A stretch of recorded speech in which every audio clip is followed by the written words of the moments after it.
that the topic initially was PPHN, but later on it was changed to pulmonary hypertension.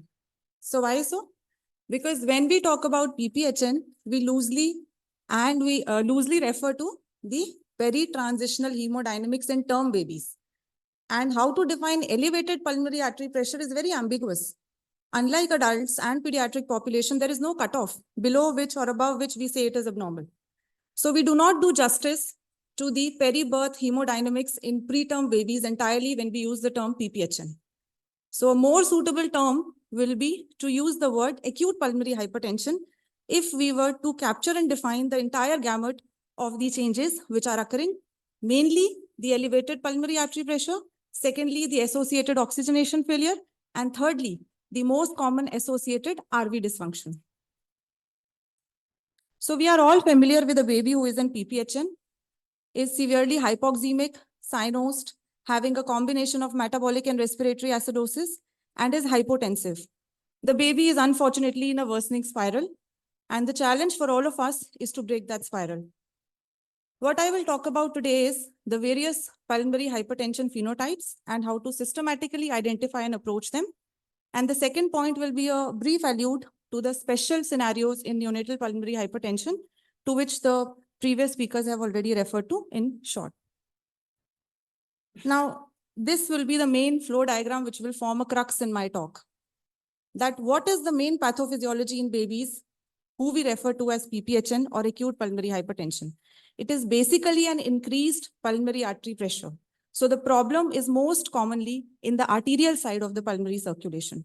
So you can see increased pulmonary artery pressure is determined by pulmonary vascular resistance and pulmonary blood flow. And this pulmonary vascular resistance depends upon the net resistance of the pulmonary circulation and blood viscosity. Now, this resistance of the pulmonary circulation has a precapillary element as well as a postcapillary element. So in the precapillary element, there is a functional component determined by the pulmonary artery smooth muscle tone and a structural component determined by the vessel bed size and structure. The blood viscosity is in turn determined by the pulmonary venous pressure, and this pulmonary venous pressure depends upon the pressure in the left atrium and the left ventricle.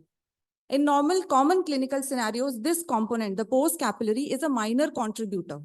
But in some disease scenarios, this becomes important, and we'll talk about later. So when is the PPHN called as acute pulmonary hypertension is if it manifests right after birth. And if the increase in pulmonary artery pressure is seen beyond 1 month of age, it is referred to as chronic pulmonary hypertension. Not to underestimate the incidence, which is quite high in live-born preterm infants, it is a serious issue in preterms too. As Ashutosh sir mentioned in a previous talk, we believe that PPHN is a disease of only the asphyxiated and the meconium suffering babies, but that's not true. In early RDS and in severe RDS too, the preterms can suffer this issue. There is a huge burden in the form of neurodevelopmental morbidity and mortality associated too. Now, I'll not get repetitive, but because this slide is important to build up my talk, so I'll briefly go through it. So on the left side is the fetal circulation consisting of the fluid-filled alveoli and the constricting pulmonary vasculature. Because of this, the lungs are fluid-filled, the pulmonary blood flow is low, and the pulmonary vascular resistance in utero is quite high. And majority of the right ventricle output is diverted through the ductus arteriosus to support the systemic circulation. Of course, there are major changes at the time of birth in the form of aeration of the lung and oxygenation of the alveoli. And we switch on to the postnatal circulation state, which is characterized by a fall in the PVR, an increase in pulmonary blood flow. Now the right ventricle takes up the humongous task of increasing and supporting not only the pulmonary blood flow, but also the left ventricle, which in turn supports the systemic circulation. So the right ventricle is the core chamber, which is important not only in the fetal circulation, but also to support hugely the transitional dynamics. And if it undergoes a state of dysfunction, there is hell let loose. So all babies are born with elevated pulmonary artery pressures at birth. It takes time to resolve, but not all have the clinical features of PPHN. So in whom we see the clinical picture are those where persistence of elevated pulmonary artery pressure gives rise to certain downstream effects. The first of these downstream effects is increased right to left shunting, which could be at the level of PDA or an atrial shunt. And this is what gives rise to the hypoxemic component of PPHN. The second downstream effect is the effect on the heart, mainly the right heart. It undergoes a state of initially hypertrophy, followed by dilatation and dysfunction. And this causes reduced pulmonary blood flow. So whenever there is a reduction in pulmonary blood flow, it leads to the acidosis component of PPHN. Now let us talk about a scenario which happens commonly in most tissues whenever they are subjected to stress. In this case, it is the RV subjected to RV afterload. So in order to try to compensate, the RV first tries to hypertrophy. So this picture in the inset. The above picture shows normally how the right ventricle looks like. It's crescentric. But when subjected to hypertrophy, but when subjected to afterload or stress, it initially undergoes hypertrophy, it squares off. Later on, when the stress is too much and it is unable to compensate, see what it becomes like. It dilates, it becomes tachycardic in order to increase the stroke volume. Later on, it lands in diastolic and systolic dysfunction. Now, it is not the RV which is affected solely. The LV and the RV are interdependent. They share muscle fibers, they share septum, they share pericardial space, as shown in this picture from a leading cardiac journal. So right ventricular dysfunction affects LV2, and changes in RV shape and size affect the LV2. So when there is biventricular dysfunction, it further worsens the hypoxemia and acidosis. Not to forget, per se, if the LV undergoes dysfunction, it leads to a state of decreased systemic blood flow, landing the baby in systemic hypotension. So this completes the trial of the clinical manifestations of the baby in PPHN. Now, this is what is happening in the most common phenotype, which is the precapillary, which you commonly see, which you see in asphyxia babies, which you see in MAS babies, severe RDS babies, and malignant TTN babies. There is another side to the story too. In some cases, LV dysfunction may be the primary cause of acute pulmonary hypertension, and that is called the post-capillary scenario. So here, LV dysfunction is the main element leading to increased pulmonary artery pressure, because it is secondary to increased left atrial pressure. So when there is LV dysfunction, the blood pools in the pulmonary circulation, there is pulmonary venous congestion, and that is what is causing the underlying pathophysiological basis of pulmonary hypertension in this case. Now, ma'am has already mentioned that the etiological factors of pulmonary hypertension in the acute scenario can be divided broadly to a maldeveloped parenchyma, a maladaptive parenchyma, and pulmonary venous congestion. So among the maldeveloped ones, we have primary causes, which are the rare and genetic causes, the pulmonary hypoplasias, the acinar dysplasias. And in the secondary causes, could be the metabolic causes, placental dysfunction, PPROM. In the maladaptive causes, we could divide them to pulmonary factors like RDS, MAS, TTN, and non-pulmonary like perinatal asphyxia and sepsis. And under pulmonary venous congestion, we can broadly classify them to increased pulmonary blood flow, which could be secondary to AV malformations and left to right shunts, and increased pulmonary capillary wedge pressure, which is seen in certain LV dysfunction states, which are seen in HIE, preterm myocardium, twin-to-twin transfusion, and left-sided obstructive lesions. Another way to talk about the acute pulmonary hypertension phenotypes is to classify them broadly to the classic subtype, shunt-mediated, and left heart-mediated. So this classic is nothing but the precapillary one that I mentioned, where the main pathophysiology is the hypoxia-induced pulmonary vasoconstriction resulting in V by Q mismatch. So here, RV is the predominantly affected chamber. And when the stress is too high, it gets uncoupled from the pulmonary circulation. The second is shunt-mediated, which is seen in the AV malformations, which could be cerebral, hepatic, or when there is chronic exposure of the circulation to PDA. Basically, high volume of blood is running in a circuit with limited compliance, which induces shear stress, secondary to which there is endothelial damage and release of reactive oxygen species, which further propagate the damage. And in the third variety, which is left heart mediated, it is the post capillary type, which I mentioned in the diagram earlier, where RV dysfunction is core to the development of pulmonary hypertension. So the echo features in each of these will vary too.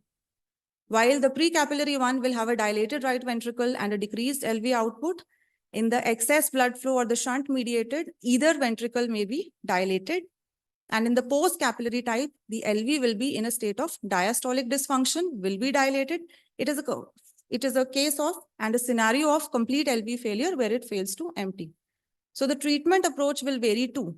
Whereas in the precapillary, the crux of the treatment will be optimal lung recruitment, use of selective pulmonary vasodilators, and if at all we need to support the systemic blood flow, we will use gentle systemic vasoconstrictors, which constrict the which cause improvement in the circulation without causing an unnecessary increase in pulmonary vascular resistance. So these will be the ones like norepinephrine and vasopressin.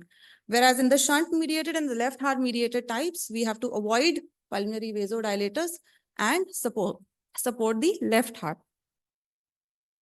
So this slide again discusses a targeted approach to the precapillary phenotype. The first is to reduce the pulmonary vascular resistance.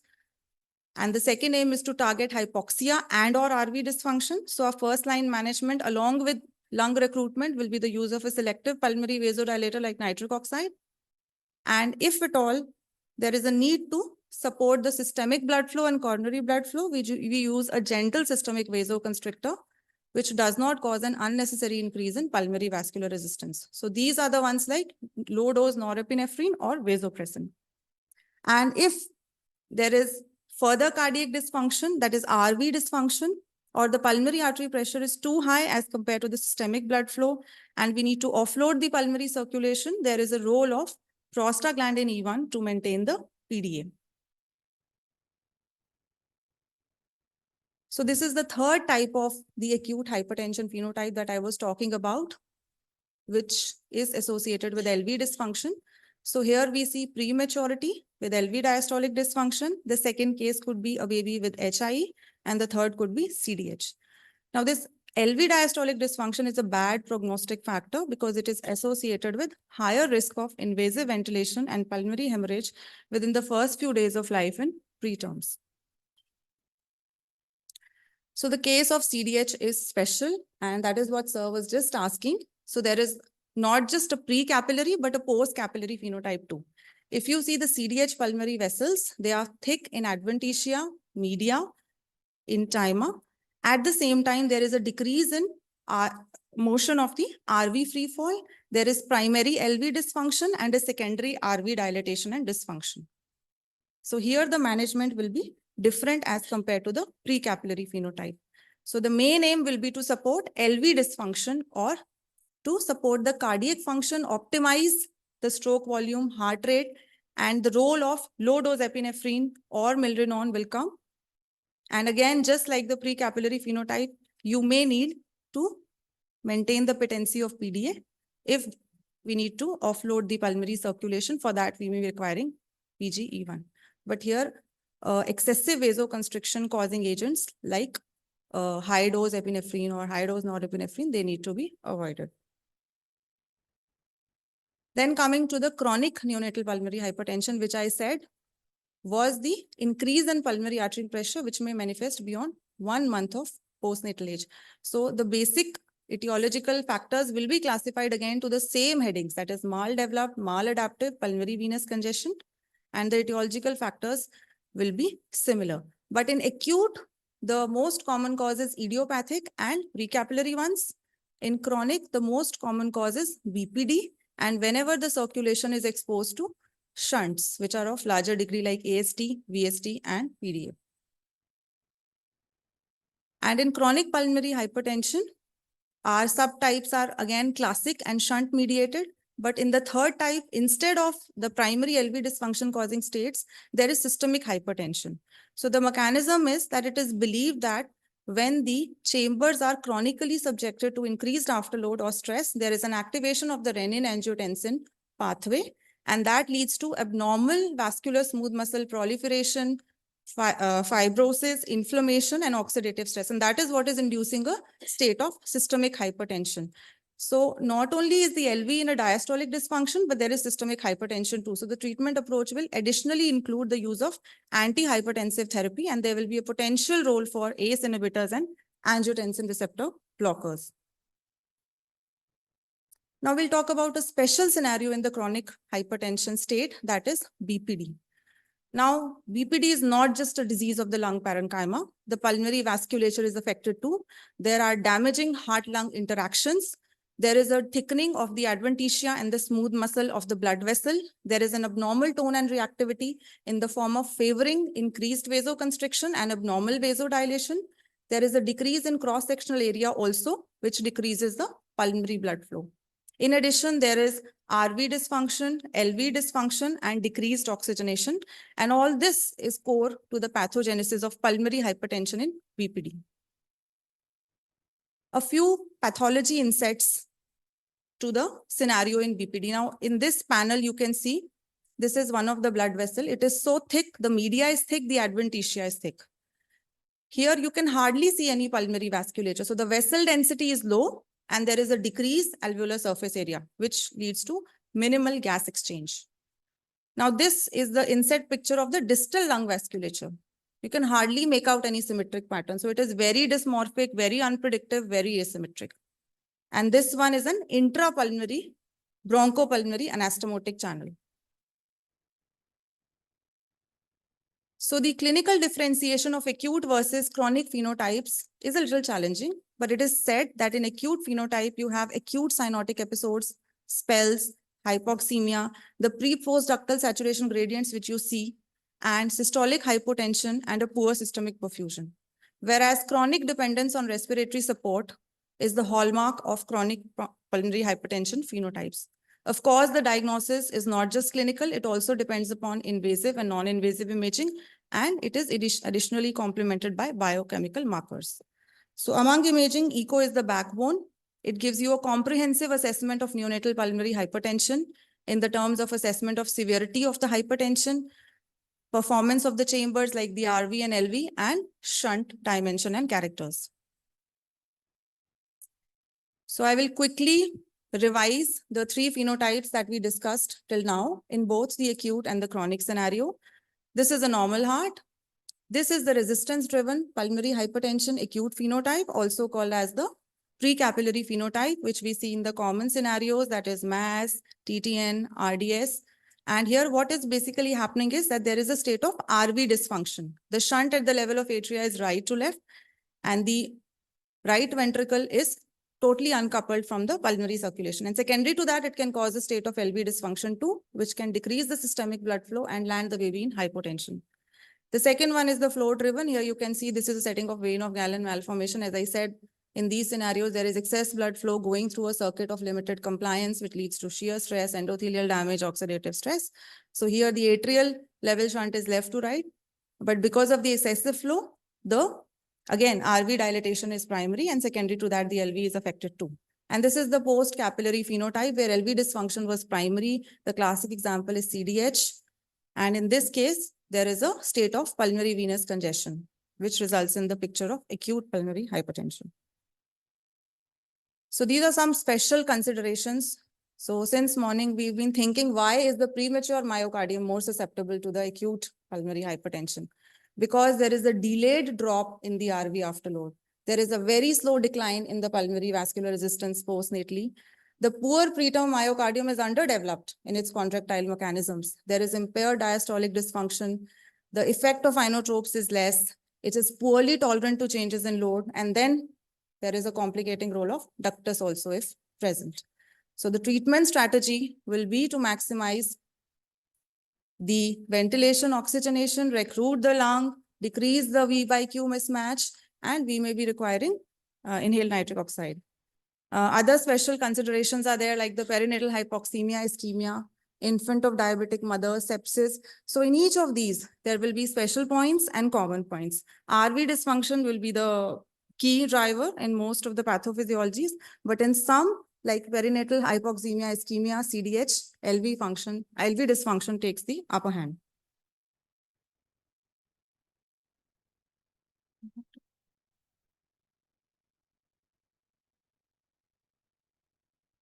Okay, so in preterms, in addition to the mechanisms that we discussed earlier, there may be a complicating role of PPROM, oligohydramnios, or in utero maternal intake of non-steroidal anti-inflammatory drugs. And the fourth one is BPD, which we have already seen few slides ago, and we have discussed this in detail.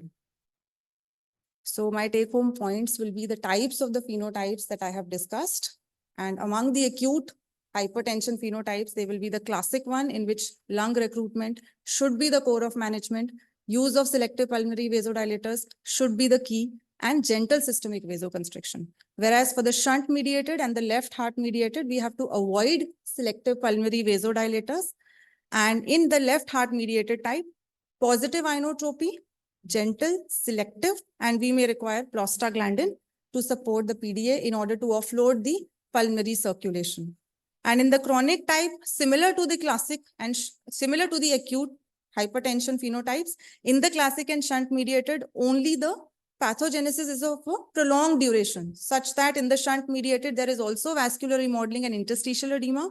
And the third type is the one where there is a state of systemic hypertension coupled with the left heart dysfunction. So these are my core references. I hope I did not bore you enough. Thank you so much. Thank you for inviting me.